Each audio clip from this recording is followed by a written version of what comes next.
Owning a home is full of surprises. Some wonderful, some not so much. And when something breaks, it can feel like the whole day unravels. That's why HomeServe exists. For as little as $4.99 a month, you'll always have someone to call. A trusted professional ready to help, bringing peace of mind to 4.5 million homeowners nationwide. For plans starting at just $4.99 a month, go to homeserve.com. That's homeserve.com. Not available everywhere. Most plans range between $4.99 to $11.99 a month your first year. Terms apply on covered repairs. So, you're thinking of creating an online course. That's good. But what should you be asking yourself before you start this journey? Stay tuned and find out. Being an entrepreneur sounds like, yes, another new client. I did it. But it can also sound like, I am really not understanding this technology, and I'm feeling so overwhelmed. Am I even cut out for this? That's why I started the Dark Horse Entrepreneur Podcast, to help infopreneurs, coaches, and course creators who want to build a business online but are battling technology, overwhelm, procrastination, and even imposter syndrome. Think successfully, think differently, think bigger, and take action by learning tips from an array of business owners, all dropping knowledge on the Dark Horse Entrepreneur Podcast. Check us out at www.darkhorseschooling.com. What is up? What is up? What the hell is up, my Dark Horse friends and family? Welcome back to another dose of questionable course creation learning. And I'm your Dark Horse host, Tracy Brinkman. And I've been in the coaching and course creation online space since like the 90s. So you could say, got a little experience under my belt, yet here I am still learning. But more importantly, the question is, who are you? And the answer to that, my friend, is infinitely more important because I think you are a driven entrepreneur. Perhaps even an infopreneur that is here because you're ready to start, restart, kickstart, or just start leveling up with some great marketing, personal, or business tips and results in order to build that beautiful business of yours into the empire it absolutely deserves to be. And, you know, one of the things we focus on around here about helping you get that start, restart, or kickstart is, of course, online course creation. I'm a big fan of these things. But should you consider making a course? I think so. I guess the next question would be, is it worth your time or effort to create an online course? Once again, I think the answer is yes. But before you create an online course, you do need to ask yourself some questions. And there's like 7 questions. It's not like a whole lot of them. You don't have to go down this whole diatribe and self-discovery thing to create your first course, but there are some key questions that you should ask. Now, in case you didn't know, online education has grown significantly during the 21st century. Now, if you think about 2020, it's grown even more because of what happened inside of that year. All the wonderful events did drive a lot of people into the online space. And thanks to this increasing need and the increasing availability of internet around the globe, lots and lots of people are finding access to resources that previous generations had to spend tons of money to gain access to. Now, to meet the ever-growing demand for this valuable content, there are lots of us entrepreneurs out there that are putting together online courses for their audiences. And when these courses are done well, these programs, these courses, have an amazing way to help other people grow. And they also grow the credibility of the creator. So it's a win-win for all if you think about it. Now, on the downside, many online courses, well, they kind of fail. Yeah, they're met with crickets. They're like, what? What's up? And often the reasons that they fail are very similar, right? And hence the reason why I think you need to ask these questions we're about ready to go through. So before going out and creating your own course, I want you to ask yourself each of these 7 questions and write down the answers. So I'll give you a second. Time's up. To grab your journal, go ahead and hit that pause button. Go grab yourself a piece of paper. If you're driving, you can listen, but be sure to make yourself some mental notes. But you'll want to write down the answers to these questions I'm about to ask you and how they impact you and your course creation. You ready? Here we go. Question number 1, have you found market demand? Clear market demand. Is there a demand for your topic out there? I think so many times people hear the phrase, follow your passion and the money will come, and quite often that can be true. And the idea of following your passion is very well intentioned. But as a friend of mine once said on his podcast, what if you're passionate about licking drywall? Yeah, probably not a whole lot of money that's going to be made in that topic. So again, following your passion, very well intentioned, and you should certainly do something that does interest you, because that's going to help you get over the humps and through the obstacles that will come. But at the same time, you need to solve other people's problems. I want you to hear that again. You need to solve other people's problems.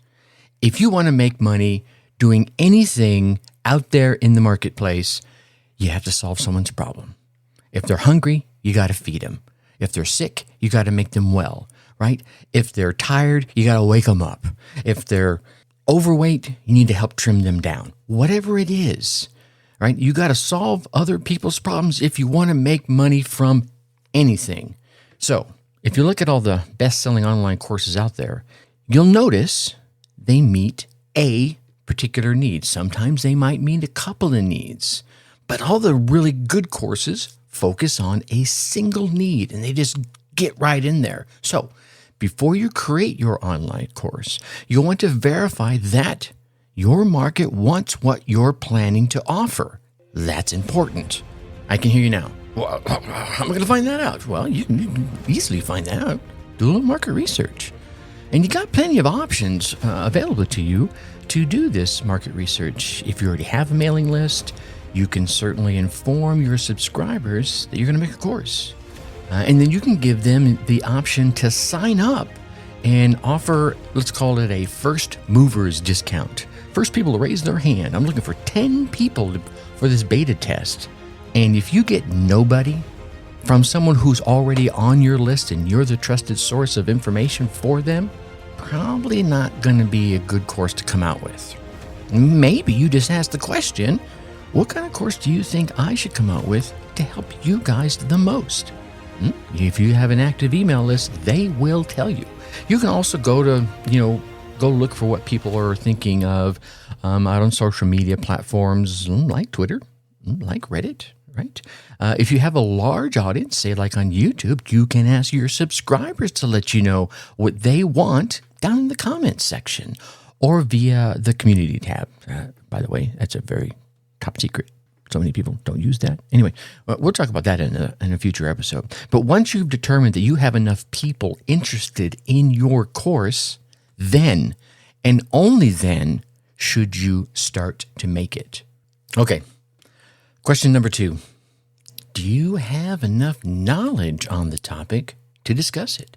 Yeah, so many people forget this one, and so many people overlook this one. Because when you're making an online course, you're going to have to remember that it's your credibility that's on the line. While you can create something that gives you a fast payday, some fast cash, and a quick cash injection, you could lose the long-term trust of your subscribers, of your students, if your content is shit. I've just got to call it like I see it, right? I'm sorry if that offends you, but that's a fact. If you put out crap content, people are going to bail on you, right? Even if they don't ask you for their money in return. And if that happens, you can also expect your long-term earning potential to take a nosedive. Now, you don't have to have this university degree, but you're going to have to ensure that you have enough knowledge about the topic that you include in your online course. All right. You should be practiced in it for, I would say, at least a couple years. Or be advanced in your shorter term practice of it. So maybe you're saying, well, I've only been doing it about a year. Tracy said it should be a couple of years. However, if that's going to be your sole focus for the past year, and you've really dug in and you found all the little secret corners of that niche, okay, give it a shot. But tell people, hey, I've only been doing this for X period of time. And on top of that, let's use a photography example here.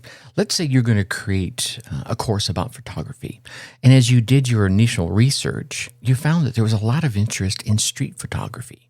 Well, it's not going to do you a whole lot of good to create content about photography, about street photography, if you're specialized in portraits, right? You're not going to have that experience. You're going to say, well, I really specialize in portraits. Maybe you go out there and get the knowledge. Maybe that's your course, right? You could come at this with a completely different angle. This is your topic. I'm going to go out there. I'm going to learn street photography while I've been specialized in portraits. That's the course. Ha-ha. Think about it that way. Here's the thing. I think you will find several indicators that will show you that you have sufficient knowledge about the topic to teach your course on. And it could be things like you've talked about it regularly online. Maybe you have a podcast about it. Maybe you've thought about having a podcast about it. People come to you for your input on that topic. Maybe you've built a large enough audience that trusts you on the topic. And that audience could be anywhere. It could be online. It could be in the real world. Physical audience, right? Similarly, maybe you have a lengthy professional career. Oh, by the way, that would also work as social proof. Question number 3. Have you already being the operative word here, built a viable audience to sell to? This is where I see so many of my amazing course creators fall flat on their face. They stumble, they bumble, they trip, they fall, they face plant. Because, well, let me give you an example. You take the time, the hours, and the expertise to create your online course because you determined there's a need for that course. So you went ahead and you created it. But what happens when you create it and nobody knows about it? Yeah, we're going to hear that cricket a couple of times today here, aren't we? Yeah, the answer's simple. You're not going to make any damn sales. So many online creators create their course before they have anybody that might even be willing to buy it from you. I don't care. Here's one thing you can do. Do the parallel pathing. You know what? I figured this out. There's enough people that are interested in this course. I'm going to go ahead and create it. Maybe you did your research in Reddit and other social media avenues. Yeah, there's enough interest in this. I'm going to go and create it. While you're creating it, build the audience. Build up the suspense. Get them onto your subscriber list. Look, you don't need millions of followers or thousands of subscribers, but you do need at least enough to generate a return on your investment, on the money you're going to spend on whatever graphics, whether pieces of this course that you're going to create, or if nothing else, the time. If you're going to do it all yourself, I'm going to video it myself. I'm going to create the graphics myself. I'm going to publish it myself. I'm going to host it myself. So basically, it's free. But you need a return on your investment. That's a lot of man hours to invest, or woman hours, depending on your side of things. The number will differ depending on your course's cost and the niche you serve. When I say that number, the number of people that you're going to need to buy is going to be different. If you get into something where it's a low market value, right, then you're going to need a bigger number. If you get into a niche where there's a higher market value, and I have no examples popping in off the top of my head. If you go from make money online, right, lower market value because it's a saturated market, or some people say it's a saturated market, to investment marketing, okay, well, that's a higher end niche. You might need less because it'll be a higher end course. But then again, it's also higher end knowledge, right? But if you don't have a large audience and you do have a significant level of knowledge, maybe you need to try something like paid advertising. That's an option. I wouldn't go there first. What I would suggest, and what I do suggest in my course, is that you build your audience while you're building your course. That way, when it comes out, bam, you're ready to rock and roll. And then you find the combination of things that work. The combination of things, what I mean by that is, what are you going to use as a lead magnet? And what are you going to use as a converting tool? Your landing page. What messaging works best for your course? And once you get that a little bit dialed in, doesn't have to be fine-tuned just yet, but a little bit dialed in where you're like, these numbers are looking good. I'm seeing an ROI. Then you can throw some money at it, because if you're saying organically, I can spend $50 of investment in time and resources and get $57 back. Okay, cool. That's a positive ROI. Even if it's 50 and 51, you're still positive. Then you can start fine-tuning things. But once it's positive, you can start throwing paid advertising into it. I wouldn't go to paid right out of the gate to build that viable audience. Question number 4, what format will you create your course in? Now, here's a trick of that particular question. You may say, I know exactly what format I'm going to create it in. Okay, which is fine. But here's the question I need to ask you underneath that. Have you asked your audience or your potential audience what preferred format they would like to get it in? Yeah. See, while your audience will largely determine what your course includes, you still have the creative freedom on how to present that information. And if you're creating online content, you can choose whatever format you like and whatever way you think will help best, right?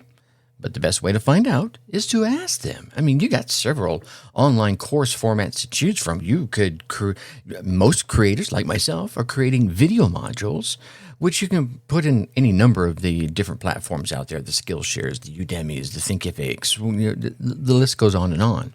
However, maybe you want to have a written course. Maybe it's how you want to prefer to do it. Or preferably, your students or your prospective students have told you, I would rather it be a written course. See, different people learn in different modalities. Some people learn by viewing, i.e. videos. Some people learn by having something physical in their hand. You know, like those people that just need to read a book as a book, right? Some people are more, what's the word I'm looking for? Touchy-feely, right? Kinesthetic. That's the word I was looking for. They're more kinesthetic. They prefer some sort of live element where they can feel the energy coming off you. Here's the thing. Regardless of the format that you end up creating your course in, you're going to need to ensure that the content is easy for your students to follow along. You must also choose a suitable platform for that type of content. And it may be you were thinking of putting in one of the ones I mentioned earlier, and you're like, well, God, if I put it on that platform, I can't do X or I can't do Y, right? So you have to think about that ahead of time. Find out from your prospective students how they would best like to consume your content, and then how you're going to use your skill set in that content, and then you can figure out what platform to put it on. And that almost leads us right into the next question. Question number 5, how will you handle payments? Now, here's one of the cool things about selling digital products online is that your scalability potential it's massive, right? It's almost unlimited. However, this can also be one of the biggest challenges you'll face. You might think strongly about one payment method over another that you will accept as, economic trends different from country to country. You may think of a PayPal or a Stripe or there's a laundry list of the payment integrators that are out there. Now, as with many platforms, you can integrate payment processing through various providers, right? Directly linking them in, depending on the platform, including major credit card services. But what if you're operating, more locally? Maybe you're doing a fishing course focused at the Midwest fisherman. Well, it's a lot more local, right? You might have to think about things like a specific county, a specific country. And here's why I say that, because each nation, each area even, could have different rules regarding sales tax, right? About your ability to do business with their local constituents and the people that live in the area. So you're going to have to keep all of this in mind for when the payments start to roll in. And then you also have to look at something a little extra here.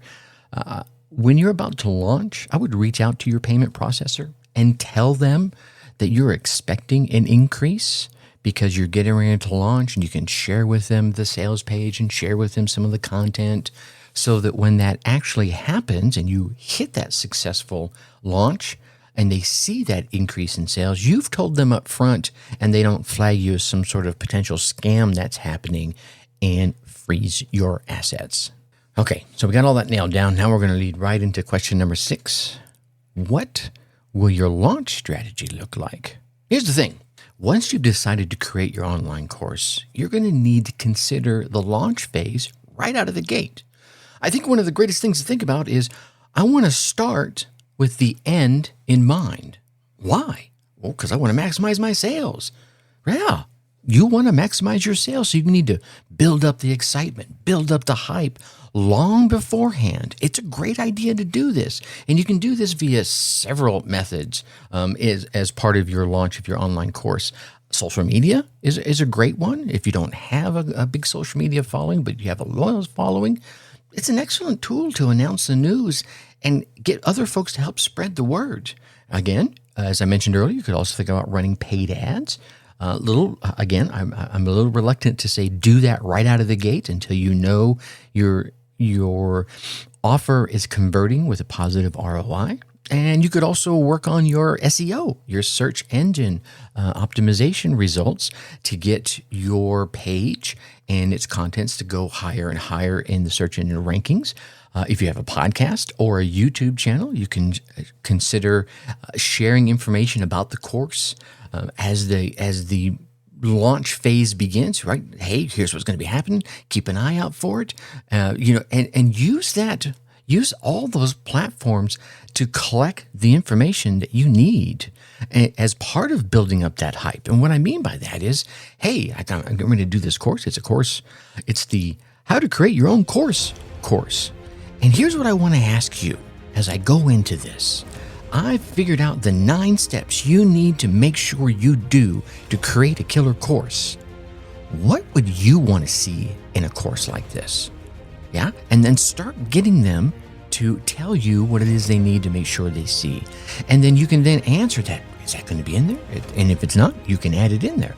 And it's all part of this building up that momentum. Start with that little snowball at the top of the hill and start rolling it down as it gets bigger and bigger. Okay? And also, be sure to create some sort of lead magnet and share a sign-up link. I know when I offered my course on podcast guesting, I announced it before I ever created anything. And right out of the gate, I had 18 people sign up for the course, not just express interest.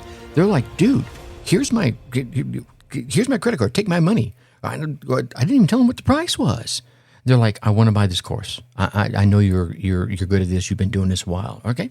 So I already had the audience and I'd heard them. And the minute I said something about it, bam, they were lined up. So you want to start right out of the gate. And last but not least, question number 7. Why are you creating this course in the first place? And this kind of leads to what I was talking about. Start with the end in mind, right? Yeah, I get it. It's easy to see the dollar signs and get carried away with the ease of making an online digital product. And if you run a business, the money is, of course, an important aspect. I'm Mr. Capitalism here, right? I know I have no problem paying somebody for their services. The better the service, the better I'm willing to pay. But at the same time, you need to remember that you are an entrepreneur. And if you want to launch an online course, entrepreneurs solve problems. I'm going to say it again. Entrepreneurs solve problems. And people are going to see right through you if you're only doing things for the money. It will always be very clear. You should always be very clear in your messaging. And if you're not, it's going to be folks that are going to be put off by your messaging. You know what? I don't think I said that quite clearly. Here's what I'm trying to say. People will see right through you if you're only doing things for the money, right? It will be clear in your messaging if you're only doing it for the money. And they're going to see that and they're going to be put off and not follow you until you get your head out of your hindquarters and figure out why you're doing it. So make sure that your intentions are right when making an online course. I get it. You have to make some money. But there's a reason beyond the money that you're doing this. And it's okay that you haven't found a problem to solve yet, or that you don't have enough knowledge as you've gone through all the answers to these questions. But in those cases, if you haven't found the exact right problem to solve yet, or found a problem to solve yet, and that you don't think you have enough knowledge yet, that's okay. There's nothing wrong with it. So, well, you just said I couldn't create my course. Well, yeah. But if you're in one of those cases, what I would do is I would wait before you created your first digital product. Get a little more experience under your belt. Because as you find that experience, as you gain that experience, the problem will just pop up right in front of you like magic. It will. You'll be cruising along, gaining your experience, and all of a sudden, bam, right there is the problem. You're like, oh, man, this is what I've been looking for the whole time, because you're ready to see it. And as you're doing that, you're gaining the knowledge that you need. And it's that knowledge that exposes the problem. So if you can't see the problem you're going to solve, you don't have enough knowledge, and that's just my humble opinion. So please, as you're going through all these questions, re-listen to them. Hopefully you wrote down the answers to them, even if you just wrote them down mentally. But I want you to think carefully before you create an online course.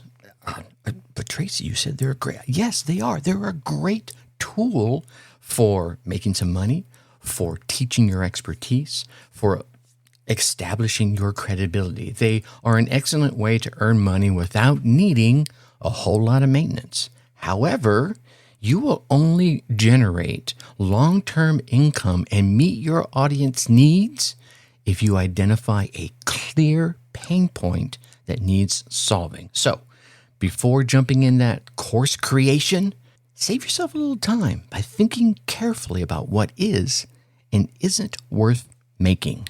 All right, I think I've done beating that one up for you. We're gonna talk a whole lot more in the upcoming episodes about online course creation and some things I have coming up to help you with that.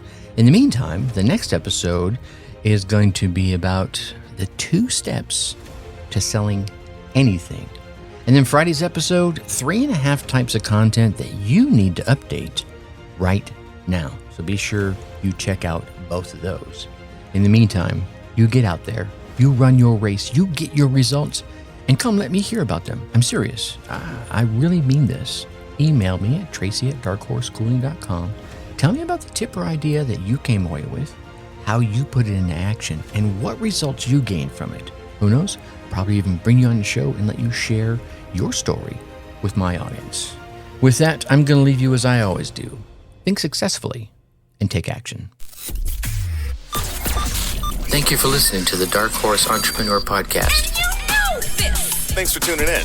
Check us out at www.darkhorseschooling.com. All right. My name is Tracy Brinkman.